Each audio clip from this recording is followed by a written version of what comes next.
Hello and welcome to the 2018-2019 Digital Classroom. I'm Mr. Eichler, and we're going to go over some things here in this blog post about iPads and what to look for if you are in fact looking to purchase one.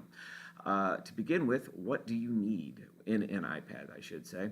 Number one, most importantly, make sure that it supports iOS 11. You don't want to get an older one that can't handle the latest updates and all the latest operating systems.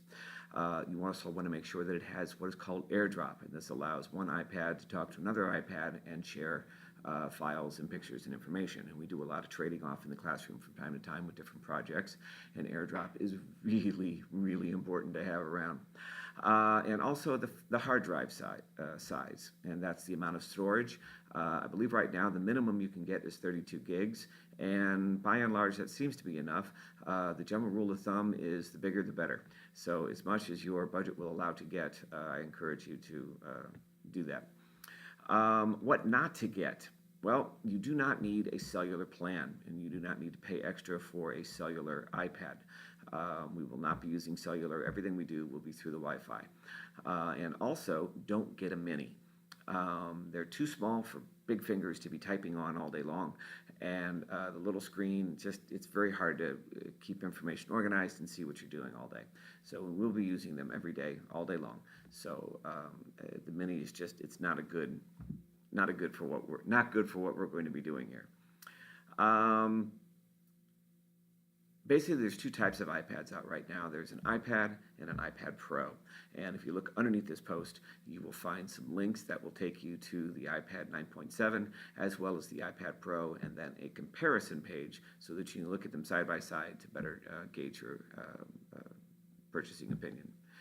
There's also an option to go and get a refurbished iPad. And if you look again below, you will see a link to the iPad Apple refurbished store. And then there's also a link there for Amazon, and to see what they have with their refurbished ones as well. What is a refurbished iPad? Basically, it's an iPad that has been opened up out of the box for whatever reason and has been returned.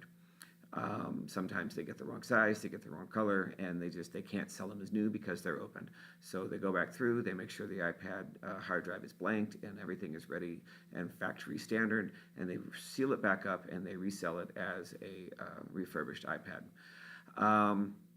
What to look for in a refurbished iPad? Again, make sure that they're iOS 11 compatible, that they have at least 32 gigabytes hard drive, and yeah. That's about that. Buyer do beware. The newer iPads have the A10 or A10X chips. You might drop down to an A9 or an A9X chip, but I wouldn't go much lower than that with today's apps and technical voodoo that are required for them. The A9 and the A10 are a good bet. I wouldn't go much lower than that, though. Cases. You will need to get a case for your iPad. Don't tell anyone, but I've dropped mine from time to time, and the kids will drop theirs often for any and every reason imaginable. So I do recommend to get a good case for the iPad, an OtterBox or whatever else that you might come across along the way. I'm also asking that you get a keyboard to go along, Wi-Fi keyboard to go along with the iPad this year, and you can get cases that include a durable case and a keyboard built in. Again, it all depends on your budget and what you're looking for. A detached Wi-Fi keyboard is perfectly fine as well. And the reason why for a keyboard is keyboarding is going to become a much bigger focus this year and in years to come, due to the fact that they will now be taking their milestone online.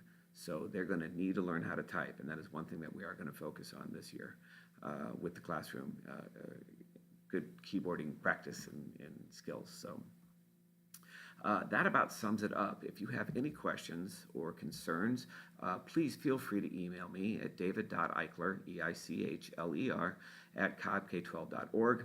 I will be checking my email maybe once every other day, couple of days or so, but I will be checking my email a few times a week to be certain, and I will get back to you with an answer as soon as I can. So anything else? Thank you all so much for joining in, and welcome to the classroom.